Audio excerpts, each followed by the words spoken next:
In a small, divided town, Christmas traditions run deep, but so do the unspoken barriers between its communities. When a renowned black gospel choir, Voices of Zion, dares to ask for a place in the town's exclusive Christmas Eve service at a predominantly white church, they're met with rejection cloaked in tradition. What follows is a journey of resilience, grace, and the transformative power of music, as the choir's undeniable talent forces the town to confront its prejudices and rediscover the true spirit of unity and faith. The air was crisp and sharp with the bite of winter as the town prepared for Christmas. Lights twinkled in the windows of homes, wreaths adorned doors, and laughter echoed from the town square, where children played under the gaze of the towering Christmas tree. It was a postcard-perfect scene, until you noticed the invisible line that split the town in two. On one side of the tracks stood the historic district, stately homes, manicured lawns, and the imposing silhouette of the First Redeemer Church. For generations, this church had been the heart of the town's Christmas traditions. Its annual Christmas Eve service was a spectacle. The church choir performed meticulously rehearsed carols, their voices rising to the heavens in harmonious precision. Seats were coveted, attendance was a mark of status, and the music was as polished and proper as the congregation itself. On the other side of the tracks, the air was different. Here, life was louder, grittier, and warmer. In the heart of the black community stood the local community center, a humble building that came alive every week with music that could lift even the weariest soul. Inside, Voices of Zion practiced tirelessly, their gospel harmonies weaving stories of hope, struggle, and triumph. Sister Naomi Bell was at the center of it all. Her presence filled the room, her voice carrying both the weight of history and the promise of a brighter future. Naomi was more than a choir leader. She was a matriarch, a mentor, and a symbol of resilience. Her choir was her family, a vibrant group of singers spanning generations, from teenagers finding their voices to elders who had lived through the town's darkest days. That evening, as they rehearsed, Naomi called for a break. The singers, still buzzing with energy, gathered around her. There was something different in her demeanor, an excitement that hadn't been there before. She let them chatter for a moment before holding up her hand, silencing the room.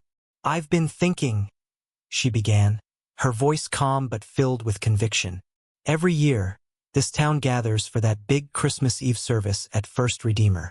It's beautiful, sure, but it's always the same faces, the same voices. Where's our story in that? Where's our music?" The room was silent, her words settling over the group. Naomi paused, letting her gaze sweep over them before continuing. "I think it's time we change that. I think it's time Voices of Zion sings at First Redeemer." Gasps and murmurs rippled through the group. Some looked excited, others skeptical. The divide wasn't just in the town. It was in their minds, too. First Redeemer had always been their space, exclusive, untouchable. To even suggest crossing that line felt both thrilling and dangerous. A young soprano, Keisha, was the first to speak. "Sister Naomi, you think they'd even let us in? I mean, they don't exactly open the doors for folks like us." Naomi smiled, a knowing, determined smile. "Keisha, they don't have to let us in. We'll walk through that door ourselves. Our music speaks for itself, and I believe it can break down any wall. They need us. They just don't know it yet." Across town, in the hallowed halls of First Redeemer Church, Pastor Walter Harding stood at the pulpit, surveying the nave. The preparations for the Christmas Eve service were underway, and everything was going as it always had. The choir rehearsed upstairs, their voices echoing faintly through the building. Deacon Matthew Porter, one of the younger members of the leadership, approached with a stack of hymnals. "Pastor Harding," Matthew began, his voice tentative, "have you heard about Voices of Zion? The gospel choir?" Harding turned, raising an eyebrow. "Yes, I've heard of them. Why?" "Well, I think they'd be a great addition to our Christmas Eve service," Matthew said, hesitating as he spoke. "I mean, their music is incredible. It could be something different, something special." Harding's expression didn't change. He folded his arms and looked at the young deacon. Different is not always better, Matthew. Our service has been a tradition for decades. People come here expecting a certain experience. But isn't Christmas about bringing people together? Matthew countered, his tone growing bolder. It could show the town that. Enough, Harding interrupted, his voice calm but firm. This is not the time for experiments. The Christmas Eve service is sacred, and it is not the place for change. Matthew nodded, retreating with the hymnals. As he walked away, his mind churned with frustration. He couldn't shake the feeling that the church was missing an opportunity. One that could truly embody the spirit of the season. Back at the community center, Voices of Zion finished their rehearsal with a fiery rendition of Go Tell It on the Mountain. As the last notes faded, Naomi felt a surge of pride. This choir, this music, it was a force of nature. She had no doubt they were ready to step onto the stage at First Redeemer. All right, y'all, she said, clapping her hands. Tomorrow, I'll meet with the pastor and the board. Pray for me, and pray for them too. They don't know what they're about to hear. The choir laughed, their spirits lifted. But as they left for the night, many couldn't shake a sense of unease. The divide between the two sides of town had been there for so long, it felt almost impossible to cross. As Naomi locked up the community center, she looked up at the stars, her breath visible in the cold air. She whispered a prayer not for courage, she had plenty of that, but for the hearts on the other side of town to open. She didn't know what would come of this, but she knew one thing for sure. Their voices deserved to be heard. The sun cast its morning light across the steeple of First Redeemer Church as Sister Naomi Bell climbed the stone steps. Her movements were steady, her resolve firm. Today was not just about a request. It was about making space for her community where none had existed before. Dressed in her Sunday best, she carried herself with the quiet dignity that had seen her through a lifetime of challenges. The echoes of gospel music from the previous night's rehearsal still hummed in her ears, giving her strength. Inside, the church was silent except for the faint murmur of activity in the distant hallways. A receptionist led her to the boardroom, where Pastor Walter Harding and the church's leadership waited. The room, with its high ceilings and long oak table, exuded a sense of authority. Naomi entered with her head high, meeting the gazes of each person around the table. Pastor Harding, a tall man with silver hair and a carefully measured demeanor, gestured for her to sit. "Good morning, Sister Naomi," he said with a polite smile. "Thank you for coming." "Good morning, Pastor. I appreciate you and the board taking the time to hear me out," Naomi replied, her tone even but warm. She folded her hands, the only outward sign of her nervousness. "I'm here to talk about the Voices of Zion." Pastor Harding leaned back slightly, as if bracing himself. "Yes, we've heard of your choir. You've built quite a reputation for yourselves." Naomi nodded. "Thank you. It's been a blessing to lead such talented voices. What we aim to do is more than sing. We tell stories of faith, of struggle, and of God's grace. That's why I'm here. I want Voices of Zion to be part of your Christmas Eve service." A pause hung in the air, heavy with unspoken tension. The board members exchanged glances, and one of them, Mr. Carlyle, a graying man with a perpetually disapproving expression, cleared his throat. "That's an interesting suggestion, Sister Naomi," he said, his tone patronizing. "But as I'm sure you know, our service has always been handled by our own choir. It's a long-standing tradition." "I understand that, Mr. Carlyle," Naomi replied, her voice steady. "But traditions can grow. Gospel music is a tradition, too, a powerful one. It's about joy and celebration, things we all hold dear at Christmas. Our choir can bring something new, something special, to this year's service."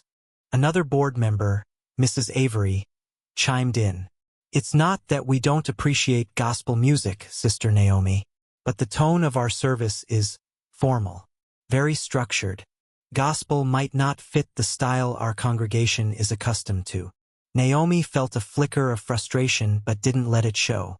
"Christmas isn't about formality, Mrs. Avery. It's about faith and community. is about celebrating the birth of Christ in a way that touches hearts. That's what gospel music does. It speaks to the soul. Pastor Harding, who had been silent until now, leaned forward. Sister Naomi, I respect your passion. Truly, I do. But our service has been carefully crafted over many years. Our congregation expects a certain experience, and I worry that introducing something so different might disrupt that. Naomi met his gaze, unflinching. Pastor, with all due respect, isn't Christmas a time to bring people together? To open doors, not close them? The gospel isn't just for some. It's for everyone. And right now, this town could use a little more unity. The room fell silent again. Harding's expression was unreadable, but Naomi could see the flicker of discomfort in his eyes. For a moment, she thought she might have broken through. But when he finally spoke, his tone was firm. I appreciate your perspective, Sister Naomi, but I'm afraid the answer is no. This year's service will proceed as it always has. Naomi stood, her disappointment tempered by a deep-seated dignity. Thank you for your time, Pastor. I'll pray for your service, and for the day when all voices can be heard. As she left the boardroom, her footsteps echoed in the quiet halls.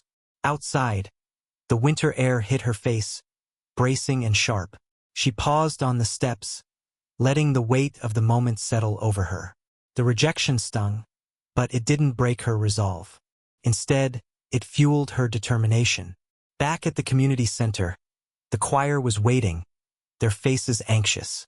As Naomi walked through the door, their conversations fell silent.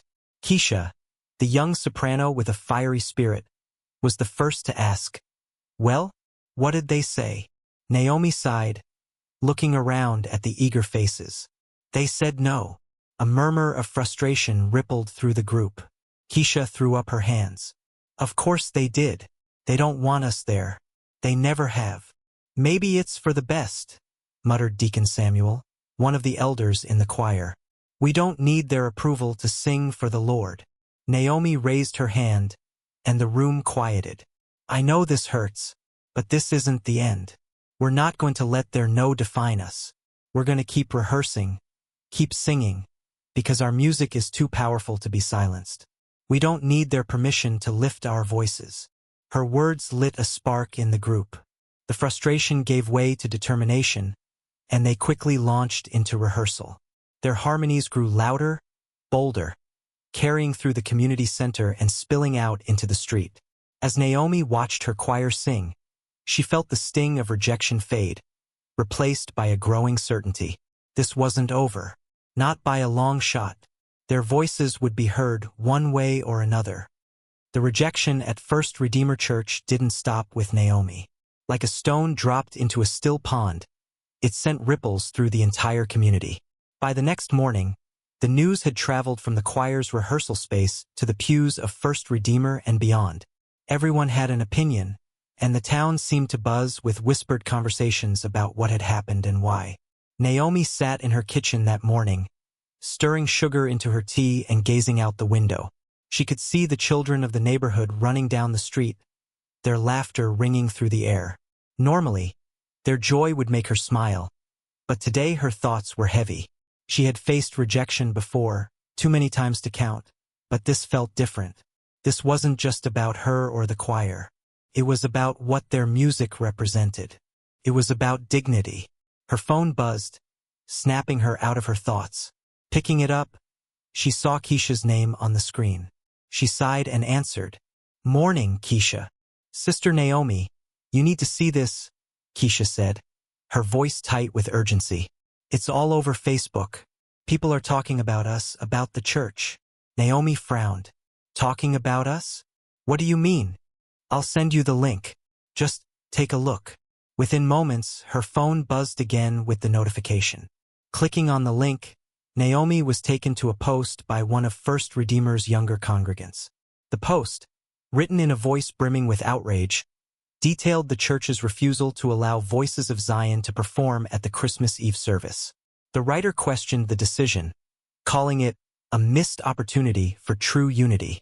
Naomi scrolled through the comments, her heart sinking and rising with each new remark. Some supported the choir, praising their talent and the idea of inclusivity. Others were more cutting, defending the church's decision with arguments about tradition or, worse, outright dismissiveness. "Why can't they have their own service?" one commenter wrote. "This isn't about race. It's about keeping things the way they've always been." Naomi closed the app, her heart heavy. The comments weren't new to her. She had faced these sentiments all her life. Still, it stung to see them laid out so plainly, so publicly. At First Redeemer, the atmosphere was equally charged. Pastor Harding had hoped the decision would quietly pass, but the growing chatter around the issue made that impossible. In the days following the board meeting, congregants began approaching him with questions. "Walter," Mrs. Avery said after a Wednesday evening prayer service, her voice a whisper, "have you seen what's happening online? People are making this into a racial thing. We didn't refuse them because they're black. It's just our service is traditional, right?" Harding, his brow furrowed, nodded absently. "Yes, Mrs. Avery, that's exactly what it is. Tradition." But he didn't sound as sure as he wanted to. The conversations about Voices of Zion had awakened something in him, a discomfort he couldn't quite name. He was a man of tradition, yes, but he was also a man of faith. And deep down, he couldn't help but wonder if they had let the wrong principles guide their decision. Later that evening, as Harding sat in his study, sipping coffee and going over the next Sunday's sermon, there was a knock at the door. It was Matthew Porter, the young deacon who had expressed his support for Voices of Zion at the meeting. "Matthew," Harding said, setting his coffee down. "Come in." Matthew stepped inside, his expression troubled. "Pastor, I need to talk to you about the choir." Harding sighed, rubbing his temples. "Matthew, I know where you stand on this. I respect your passion, but the decision has been made." "I'm not here to argue about the decision," Matthew replied. "I'm here because I think we're sending the wrong message. People are talking about this, and not just in our congregation. The black community is hurt, Pastor. They see this as another way they've been shut out. Is that what we want?" Harding stared at the younger man, searching for a response. Finally, he said, "Our job is to serve God, Matthew, not public opinion. Serving God means serving people," Matthew said, his voice firm. "All people, not just the ones who look like us or think like us. You've always taught us that, Pastor. I think it's time we lived it." Harding didn't respond immediately. When he finally spoke, his voice was quieter. "Thank you, Matthew. I'll think about what you've said." As Matthew left, Harding sat in silence. He stared at the cross on the wall of his study, the familiar symbol suddenly feeling heavy with questions he didn't yet know how to answer. Meanwhile, at the community center, the choir had thrown themselves into their rehearsals with renewed vigor. If they couldn't sing at First Redeemer, they would sing louder and brighter everywhere else. Naomi had reached out to local organizations, offering to perform at holiday events around town. Their calendar quickly filled with gigs, tree lightings, charity fundraisers, and even a performance at the local hospital. At one of these events, the choir's music reached the ears of an unexpected listener. Cynthia Wells, a journalist for the regional newspaper, had been covering the fundraiser when she stumbled upon Voices of Zion's performance. She was immediately captivated by their harmonies, the sheer emotion in their voices. After the event, Cynthia approached Naomi. "Excuse me, Sister Bell?" Naomi turned, surprised to see a white woman holding a notepad and pen.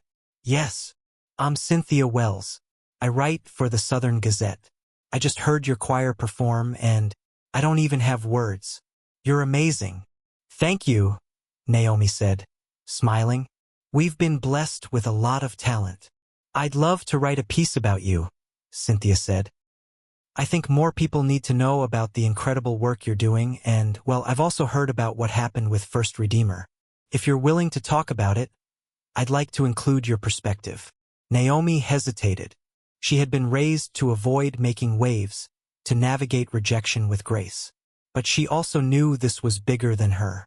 It was about her community, about the music that carried their stories. "I'd be happy to talk," she said finally. The article was published a few days later under the headline, A town divided, the choir bringing light to the shadows. It painted a vivid picture of voices of Zion's history, their impact, and the sting of their rejection by First Redeemer. Cynthia's writing was empathetic but unflinching, weaving Naomi's words with broader reflections on the town's unspoken divides. The response was immediate. Letters to the editor poured in, some praising the choir and condemning the church, others defending the board's decision. Social media lit up with discussions, arguments, and even a few calls for First Redeemer to reconsider. Naomi's phone rang constantly, calls from supporters, offers to collaborate, and even messages from people who had never spoken to her before. Among them was an invitation that surprised her, a request to perform at the governor's holiday gala in the state capitol. As the choir prepared for this prestigious event, Naomi couldn't help but marvel at how their voices were carrying farther than ever. Yet, in the quiet moments, she couldn't shake the longing to sing at First Redeemer, not for the validation, but for what it would mean for the town. She wanted to prove that unity wasn't just a dream, it was possible. At First Redeemer, the tension was becoming impossible to ignore. The congregation was divided, with some members openly questioning the board's decision and others doubling down on the importance of tradition. Harding found himself at the center of the storm, grappling with doubts he couldn't share. One Sunday morning, as he delivered a sermon on humility, his eyes landed on Matthew Porter sitting near the front. The young deacon's expression was calm but expectant, as if he was silently urging Harding to live out the words he was preaching. That afternoon, Harding did something he hadn't done in years. He went for a walk on the other side of town. The streets were busier here, the sidewalks lively with children playing and neighbors chatting. As he passed the community center, he heard music pouring from the open windows, voices of Zion rehearsing. For a moment, Harding stood outside, listening. The music was raw, powerful, filled with a joy that felt almost otherworldly. It stirred something in him he hadn't felt in years, a deep, unshakable conviction. This wasn't just music. This was faith in its purest form.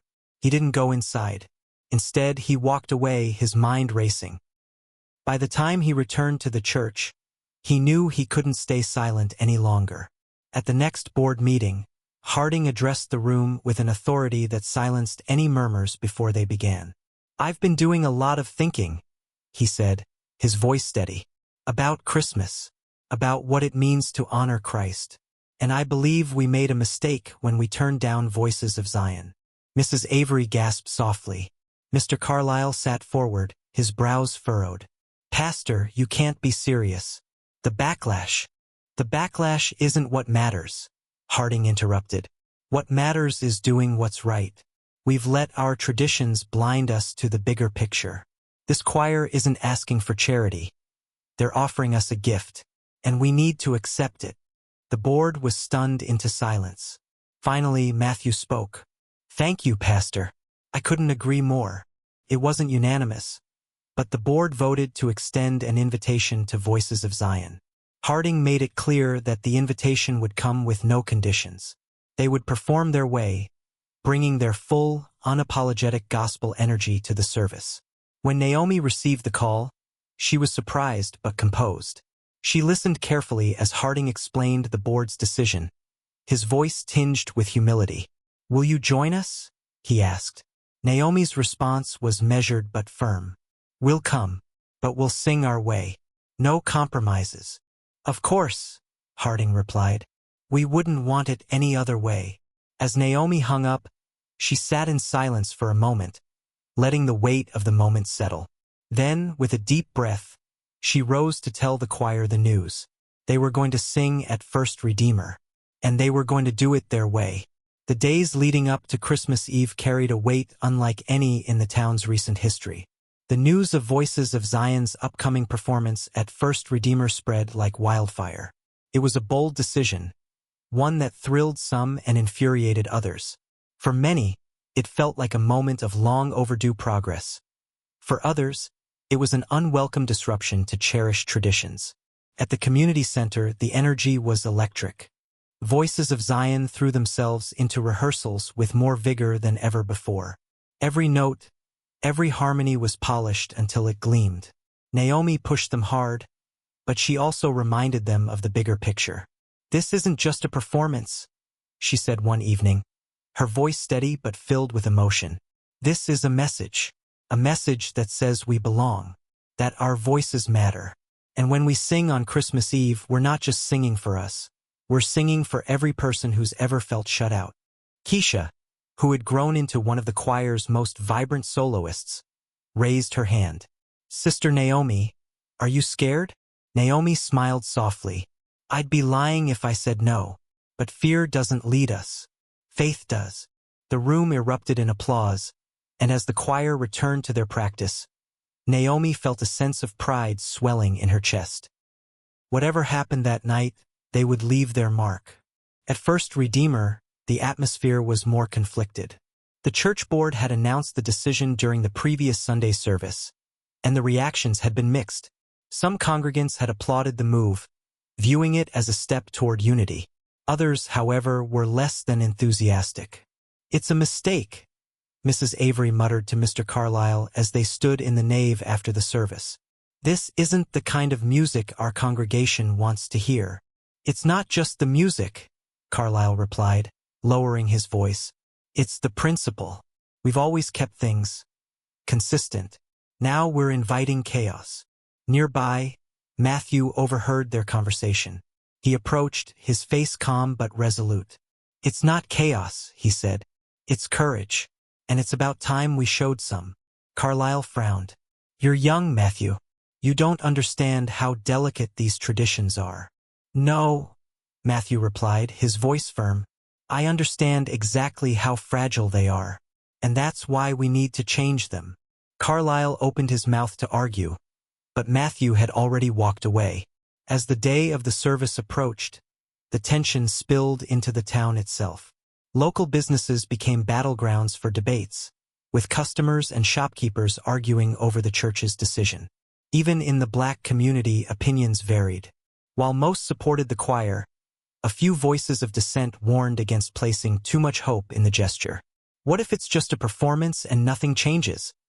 one elder asked during a conversation at the barbershop. "What if they clap for the music but still lock us out the next day?" Naomi, who had stopped by to drop off flyers for an upcoming concert, overheard the comment. She paused, then stepped forward. "Maybe it will be like that," she said, her voice quiet but steady. "But every change starts with a moment. And if our music can make them see us, even for a second, then it's worth it."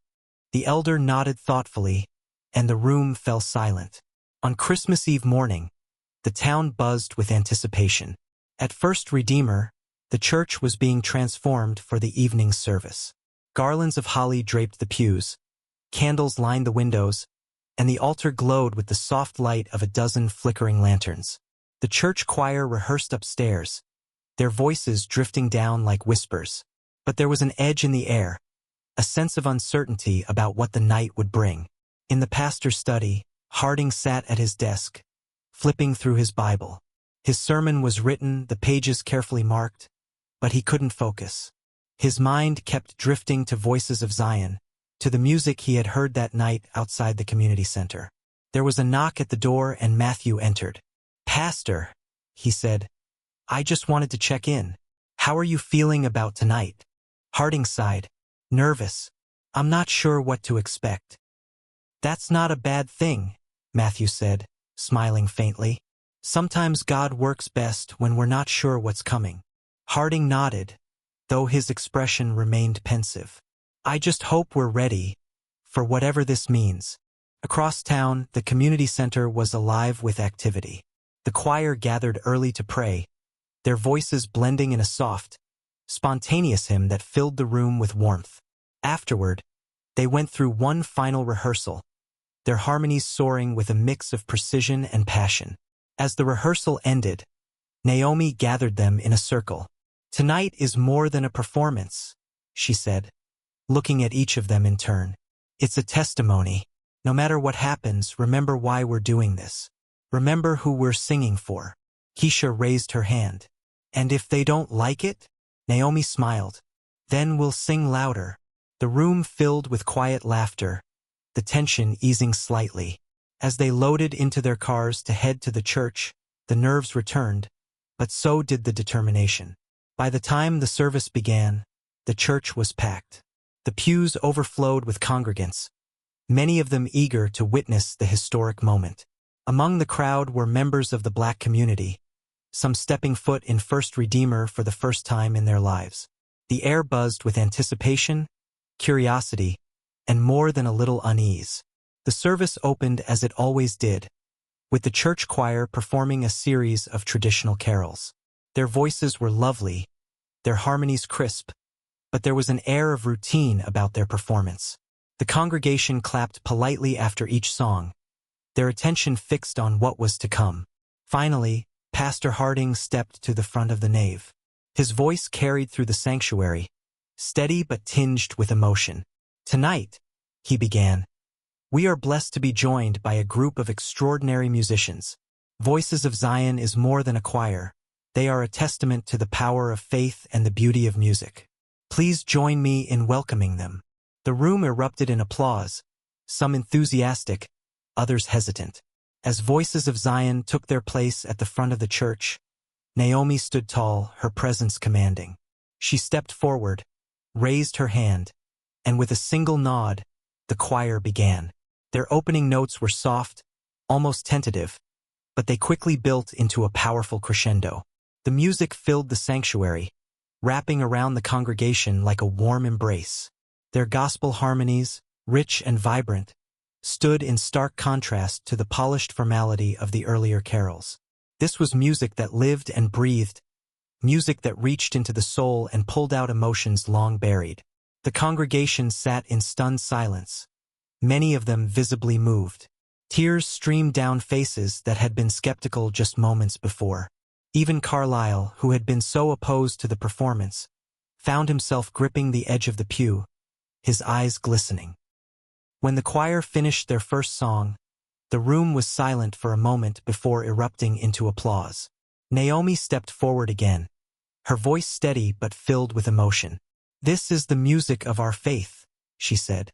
"It's the story of struggle and hope, of joy and redemption. It's the story of Christmas." The choir launched into their next song, a soaring rendition of "Go Tell It on the Mountain." By the time they finished, the entire congregation was on its feet, clapping and cheering with an energy that hadn't been felt in the church for years. As the service ended, Harding stepped forward again, his heart heavy with emotion. "Tonight, we have witnessed something extraordinary," he said.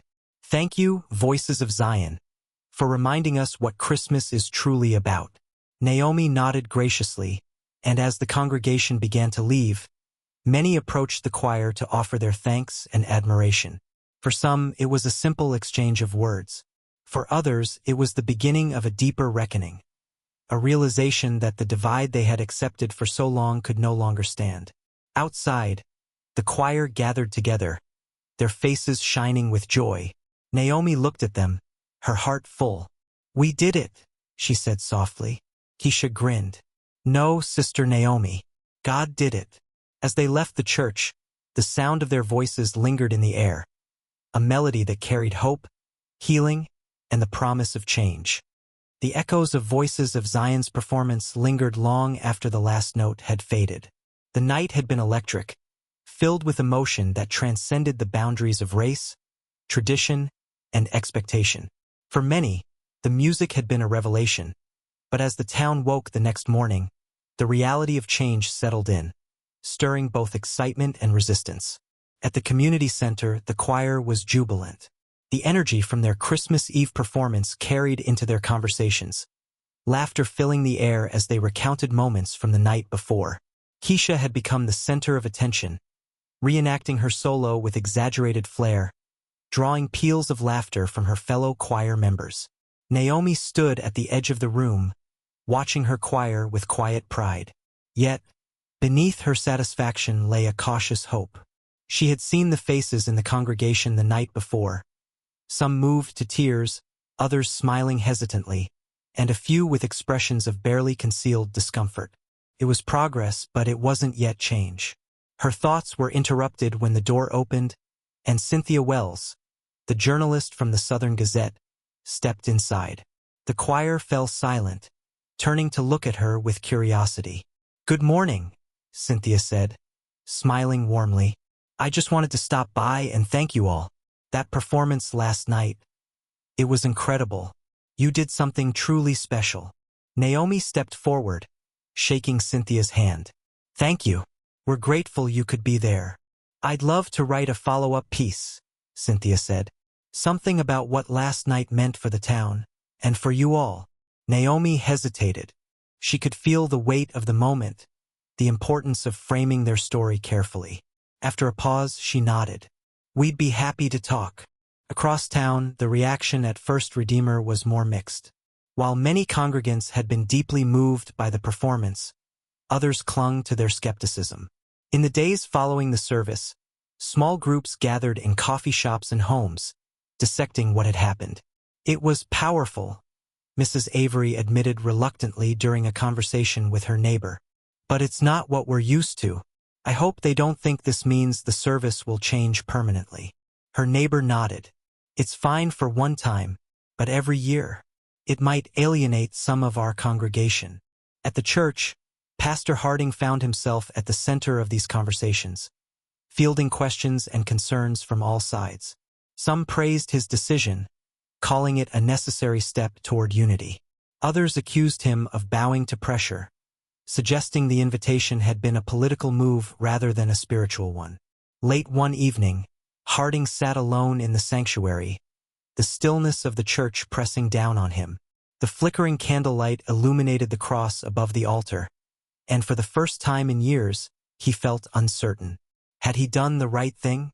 Had he pushed too far or not far enough? The sound of footsteps broke his reverie. He turned to see Matthew Porter approaching, his expression thoughtful. "Pastor," Matthew said, sitting beside him, "you've been quiet since the service. Are you all right?" Harding sighed, running a hand through his hair. "I don't know, Matthew. I wanted to bring the congregation together, but now I feel like I've split it in two." Matthew smiled faintly. "Sometimes division is the first step to growth. People need time to process what they saw, what they felt. Change isn't easy, but it's worth it." Harding nodded slowly. "Do you think it made a difference?" Matthew's voice was firm. "I know it did." Meanwhile, the Black community buzzed with excitement. For many, the choir's performance had felt like a victory, a moment of long overdue recognition. Local businesses displayed photos of the choir in their windows, and neighbors stopped Naomi on the street to congratulate her. Yet, amid the celebration, there were also hard conversations. At a community meeting held a few days after Christmas, residents gathered to discuss the deeper implications of what had happened. The room was packed, the energy a mix of pride and urgency. "This was a step," Naomi said, addressing the group. "But it's just one step. We can't stop here. If we want real change, if we want unity, we need to keep pushing." An older man in the crowd raised his hand. "Sister Naomi, we're proud of what you and the choir did. But what's next? How do we make sure this isn't just a one-time thing?" Naomi nodded. "We start by building relationships, by showing up. They saw us last night, but now we need to invite them to see more, to understand who we are, not just through our music, but through our lives." The room murmured in agreement, and plans began to take shape. Community members proposed joint events, shared meals, and collaborative projects with the predominantly white side of town. It wouldn't be easy, but there was a sense of hope that hadn't been there before. The following Sunday, Harding stood at the pulpit, facing a congregation that seemed more attentive than usual. His sermon, titled "Bridging the Divide," was inspired by the events of Christmas Eve. "In the story of Christ's birth," he began, "we see a moment of unity. Shepherds and wise men, rich and poor, gathered together to celebrate a miracle. That moment wasn't about tradition or expectation. It was about grace." He paused, letting his words sink in. "Last week, we witnessed something extraordinary. Voices of Zion reminded us of the power of faith and music to transcend barriers. But their performance wasn't the end of the story. It was the beginning. The question now is, what will we do with what we've learned? As he spoke, he saw nods of agreement from many in the pews. But there were also faces set in quiet resistance, their expressions unreadable. Harding pressed on, determined to plant the seeds of change, even if they took time to grow. For Voices of Zion, the weeks that followed were a whirlwind. Invitations poured in for them to perform at events across the region, and Naomi found herself fielding calls from churches, schools, and civic organizations eager to collaborate. One evening, as the choir gathered for rehearsal, Naomi shared some of the opportunities that had come their way. "We've been invited to perform at 3 more churches, 2 colleges, and a music festival," she said, her voice filled with pride. "People are listening." Keisha grinned. "You mean they're finally listening?" The choir laughed, but Naomi's expression grew serious. "This is a blessing, but it's also a responsibility. We've opened a door, but we have to keep walking through it. And we have to bring others with us." At first, Redeemer, change was slow but steady. Harding began incorporating more diverse voices into the church's leadership and invited Naomi to speak at a Sunday service. The church's annual Easter program, once as rigidly traditional as the Christmas Eve service, now featured a collaboration between Voices of Zion and the First Redeemer Choir. For some, these changes were uncomfortable. For others, they were long overdue. But for the first time in years, the town began to feel less divided. Neighbors who had once lived side by side but never spoken now shared meals and conversations. The lines between us and them began to blur, replaced by a growing sense of we. One evening, months after the Christmas Eve service, Naomi and Harding met for coffee at a small cafe on the edge of town. They talked about the past, the present, and the future, reflecting on the journey that had brought them to this moment. "I never imagined things would change so quickly," Harding admitted. "Or at all." "They're not there yet," Naomi said. "But they're moving. That's enough for now." Harding smiled, his expression thoughtful. "I'm grateful for you, Sister Naomi, for your music, for your grace." Naomi nodded. "And I'm grateful for you, Pastor Harding, for listening." As they left the cafe, the sound of laughter and music drifted through the air, a testament to the bridges they had built and the hope that had begun to grow. Winter faded into spring, but the echoes of the Voices of Zion's Christmas Eve performance lingered in the town. What began as a single evening of unity had started to ripple outward, touching lives in ways both subtle and profound. Yet, as with all movements of change, progress was uneven. Hope and resistance walked hand in hand. The community center was busier than ever. Voices of Zion's reputation had soared, and the choir had become a beacon for the town's Black community. Beyond rehearsals, the center now hosted workshops, interfaith dialogues, and cultural events aimed at bridging the town's divides. One Saturday afternoon, Naomi stood in the main hall, watching as a group of children from both sides of the tracks sat together in a circle, crafting Christmas ornaments out of felt and glitter. Their laughter filled the air, drowning out the memories of division that had once seemed insurmountable. Across the room, adults sat in smaller groups, talking over coffee and homemade pastries. Naomi smiled, her heart swelling with hope. The town wasn't healed. Not yet. But these moments felt like the seeds of something greater. Keisha approached, her hands dusted with glitter. "Sister Naomi, you see this? We've got folks from First Redeemer making ornaments with kids from our side of town. I didn't think I'd live to see it." Naomi chuckled. "That's the thing about hope, Keisha. It surprises you when you least expect it." Keisha's smile faded slightly, and she hesitated. "Not everyone's on board, though. I heard some folks at the store talking the other day. They said First Redeemer's gone soft. That letting us in was a mistake." Naomi sighed. She had expected resistance, but hearing it spoken aloud still stung.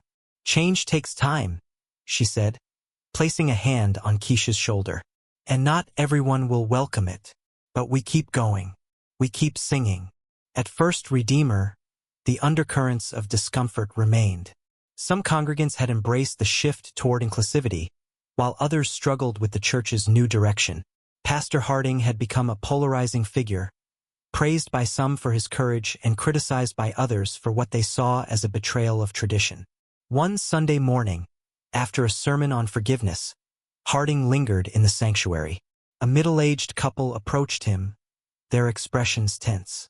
"Pastor," the man began, his voice cautious. "We've been members of this church for over 30 years. We've always respected your leadership, but this new direction with Voices of Zion and all these changes, it doesn't feel like the church we joined." Harding nodded, his face calm. "I understand your concerns. Change can be difficult. But let me ask you this. Do you believe we are called to follow Christ's example?" "Of course," the woman replied quickly. "That's why we're here." "Then you know Christ welcomed everyone," Harding said gently. "He didn't ask if they fit into a tradition. He saw their hearts. That's what we're trying to do here." The couple exchanged uncertain glances before nodding and walking away.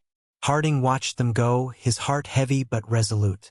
He knew not everyone would stay, but he also knew the church needed to move forward. Meanwhile, Matthew Porter had taken it upon himself to foster connections between the church and the community center. He attended events regularly, often bringing members of the First Redeemer congregation with him. At first, the gatherings were awkward. People from different sides of town sat in separate clusters, exchanging polite but strained conversations.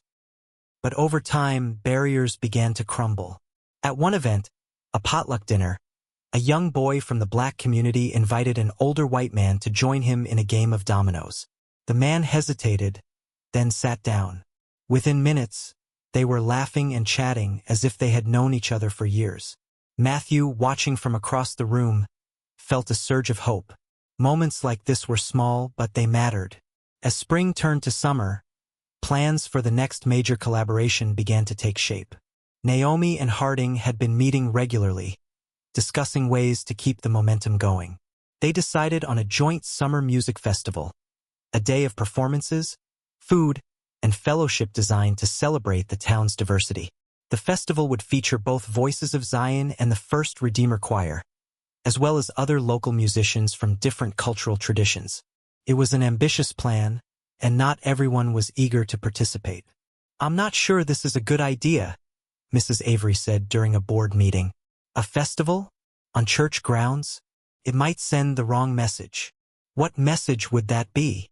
Matthew asked, his tone sharper than usual.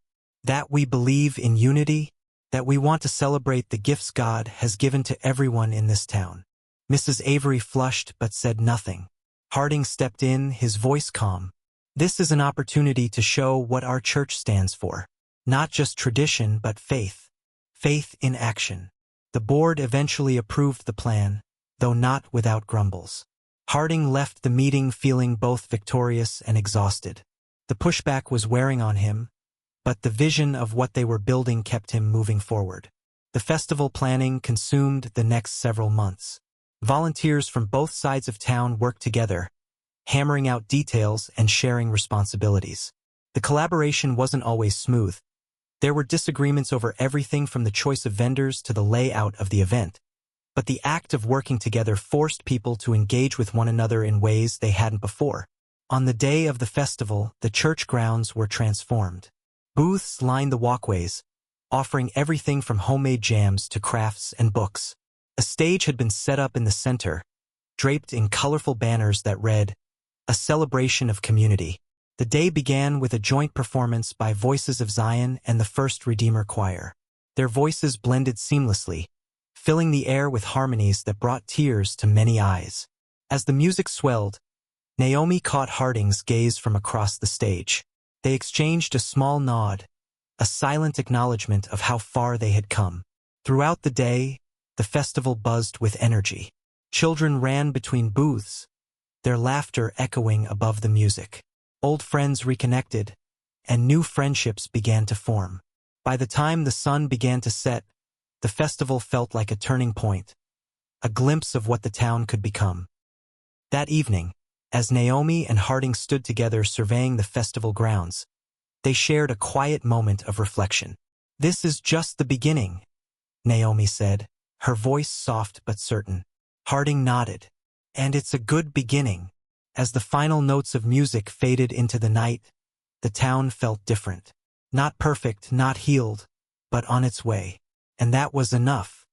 As summer turned to fall, the momentum from the festival lingered in the air, infusing the town with cautious optimism. Conversations that had once been stilted were now easier, warmer, and more frequent. Bridges had been built, but they were still fragile, requiring constant care to keep them strong. At First Redeemer Church, Pastor Harding felt the subtle shift in the congregation. Attendance had changed. Some longtime members had quietly left, unable to reconcile with the church's new direction. But their pews were filled with new faces, including families from the other side of town. These newcomers brought a liveliness and energy that had been missing for years. On a sunny Sunday morning, Harding stood at the pulpit, addressing the congregation. His sermons had taken on a more introspective tone in recent months, often challenging the church to think beyond tradition and toward action. "This morning, I want to talk about love," he began. "Not the love that's easy, but the love that challenges us. The love that asks us to step outside our comfort zones, to see one another as God sees us. It's a love that transforms. And it's the love Christ calls us to live out every day." As Harding spoke, he noticed Naomi sitting near the back of the sanctuary, a small smile on her face. She had become a frequent visitor at First Redeemer, often joining services when Voices of Zion wasn't performing elsewhere. Her presence was a quiet but powerful reminder of how far they had come. At the community center, the choir continued to thrive. Their schedule was packed with performances, workshops, and even a few recording sessions. But beyond their music, the center had become a hub for the town's evolving unity. Joint initiatives between the community center and the church were becoming more common. Everything from shared youth programs to interfaith prayer groups. One evening, Naomi stood in the center's main hall, watching a group of teenagers rehearse for an upcoming talent show. They were a mix of races, their laughter and camaraderie a stark contrast to the divisions of the past. Keisha walked up beside her, a grin on her face. "You see that?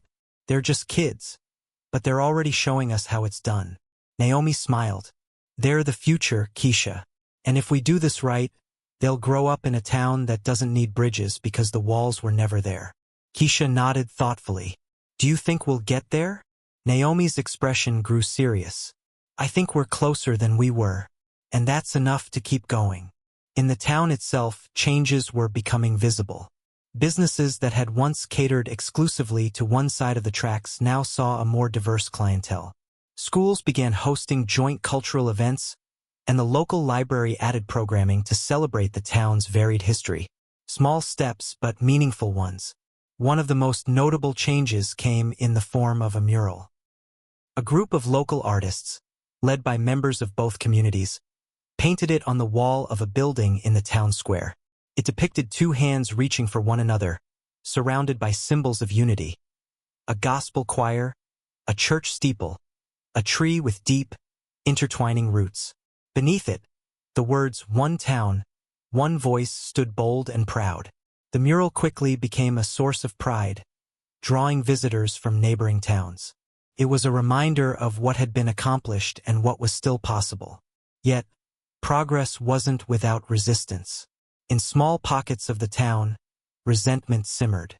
Some felt the changes were happening too fast. Others felt they weren't happening fast enough.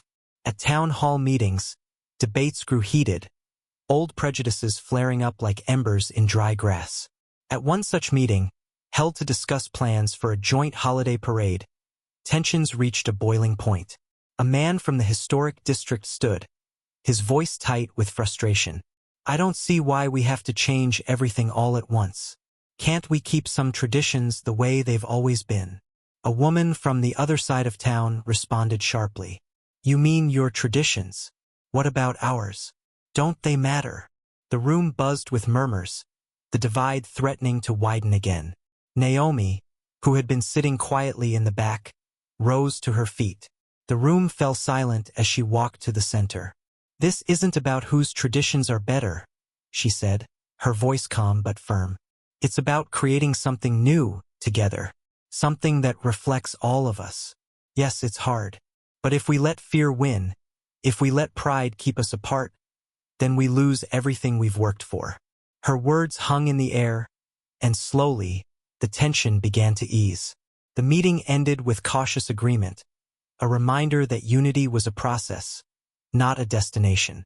As the holidays approached, the town prepared for its first-ever combined parade.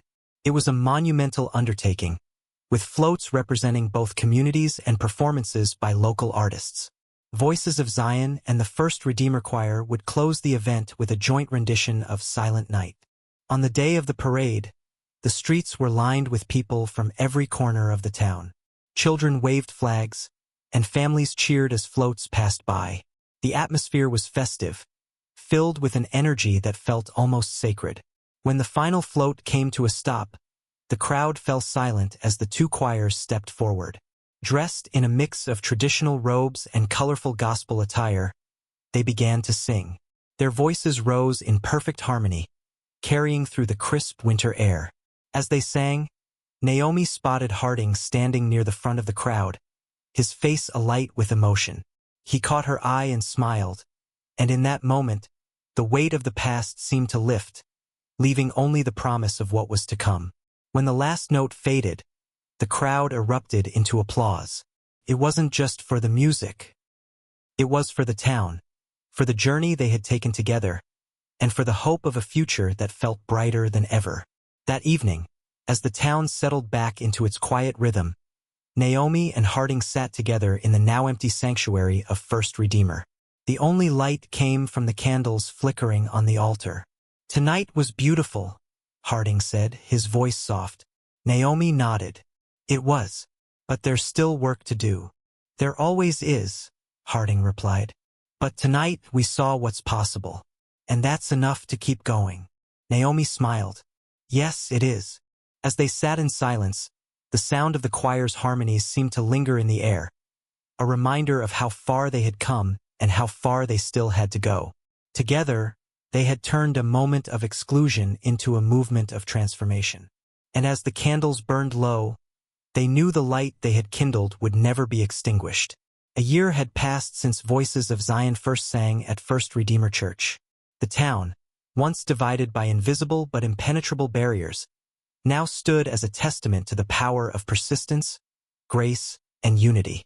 It was far from perfect. No town could undo centuries of division in a year, but the changes were undeniable. The mural in the town square, now a landmark, had become a gathering place for events and celebrations. Its message of one town, one voice resonated deeply, not just with the locals but with visitors from neighboring towns who came to see the community that was rewriting its story. Naomi Bell stood in front of the community center, watching as the Voices of Zion rehearsed for their next big event. The choir had grown. New members, young and old, had joined, inspired by what the group represented. Their music had reached new heights, their voices now a symbol of resilience and hope. Keisha, who had blossomed into a leader within the choir, approached Naomi with a grin. "Sister Naomi, you see these new kids? They've got talent." Naomi laughed. "They sure do, and they've got big shoes to fill. You've set the bar high." Keisha tilted her head. "You know, I think they'll raise it even higher." Naomi smiled, her heart swelling with pride. The next generation was ready, and they would carry the torch further than she ever could have imagined. At First Redeemer, the changes were equally evident. The congregation had grown more diverse, its pews now filled with faces that reflected the broader community. The church had begun hosting joint services with other congregations, celebrating a blend of traditions that brought new life to old rituals. Pastor Harding, once wary of stepping out of his comfort zone, now spoke with a newfound conviction. His sermons had shifted from preserving tradition to embracing transformation, and his leadership had inspired others to follow suit. One quiet afternoon, Harding found himself in the sanctuary, sitting alone in a pew near the front. He was reflecting on the past year when Naomi entered, her footsteps echoing softly against the stone floor. "Pastor," she said, approaching him with a warm smile, "you look deep in thought." Harding chuckled. "I suppose I am, thinking about how far we've come, and how much further we still have to go." Naomi sat beside him, her gaze sweeping over the nave. "It's like planting a garden. You tend it, you nurture it, but you don't always see the fruit right away. Doesn't mean it's not growing. Harding nodded. And what we're growing here, it's worth the wait. They sat in comfortable silence for a moment before Naomi spoke again. You know, we never could have done this without you. Without your willingness to listen. Harding smiled, his expression thoughtful. And I never could have done it without you. Without your courage. That winter, the town prepared for another Christmas Eve service at First Redeemer. And this time, it felt different. The program featured a collaboration between Voices of Zion, the First Redeemer Choir, and even other local musical groups. The sanctuary buzzed with anticipation, the energy brighter and warmer than ever before. As the service began, Harding stepped to the pulpit. His voice carried through the sanctuary, steady and filled with emotion. Last year, we took a small step, but one that changed us forever. Tonight, we take another step forward, together. This is what faith is about. Coming together, sharing our gifts, and building a better world for everyone. The music that followed was a symphony of unity. Voices of Zion opened with a soulful rendition of O Holy Night, their harmonies soaring to the rafters. The First Redeemer Choir joined in, blending their polished tones with the raw, emotional power of gospel. By the end of the night, the entire congregation was singing together, their voices rising as one. As the final notes of the evening faded, Naomi stood at the front of the church, her heart full. She turned to look at the congregation, at the faces that had once been strangers but now felt like family. Tears welled in her eyes, not of sadness, but of overwhelming joy. Keisha leaned over, whispering with a grin, "You crying, Sister Naomi?" Naomi laughed softly. "I might be, but don't tell anyone." In the months and years that followed, the town continued to grow, not just in population but in spirit. The collaborations between First Redeemer and the community center became a model for other towns facing similar divisions. People came from across the state to see what they had built, to hear the music that had broken down walls and built bridges in their place. Naomi and Harding remained at the heart of it all, their partnership a symbol of what was possible when grace met courage. And as the years passed, they watched with pride as the seeds they had planted bore fruit, as a new generation rose to continue the work they had begun. On quiet evenings, Naomi would often sit on the steps of the community center, watching the sun set over the town. The air would be filled with the distant sound of music, voices singing, not in isolation, but together. And in those moments, she knew that the journey, while unfinished, was worth every step.